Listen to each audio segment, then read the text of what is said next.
திமுக தலைமையில் இருக்கக்கூடிய திரு உதயநிதி அவர்களும், அந்த பக்கம் அதிமுக கூட இருக்கக்கூடிய திரு இபிஎஸ் ஐயா அவர்களும், அந்த பக்கம் சில தொழிலதிபர்களும் சேர்ந்து ஒரு கூட்டணியை உருவாக்க எல்லா முயற்சிகளும் நடந்துச்சு.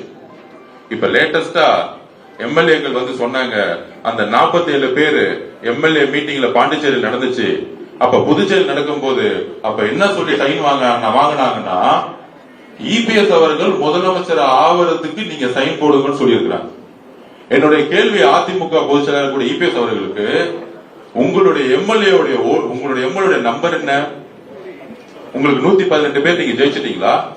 மக்கள் உங்களுடைய தலைமையை 3வது இடத்துக்கு தூக்கி போட்டிருக்காங்க. 47 எம்எல்ஏ உருவாக்கி 47 எம்எல்ஏ வச்சிருக்கவங்க எப்படி முதலமைச்சரா ஆக முடியுங்கிற நம்பிக்கையோடு புதுச்சேரியில எம்எல்ஏ மீட்டிங்ல எப்படி நீங்க எல்லா 47 எம்எல்ஏ கிட்டையும் சைன் வாங்க முடியும்?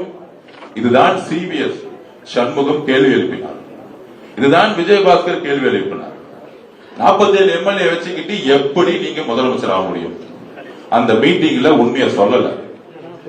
அதுக்கப்புறம் தான் தெளிய வந்துச்சு, திரு உதயநிதி அவர்களுடன் சேர்ந்து திரு உதயநிதி அவர்களை முதலமைச்சராக்கி திரு இபிஎஸ் அவர்கள் துணை முதலமைச்சர். அப்புறம் மாசம் மாசம் ஃபண்ட் கலெக்ஷன் ஊழல் செஞ்சு பிரிச்சுக்கிறது.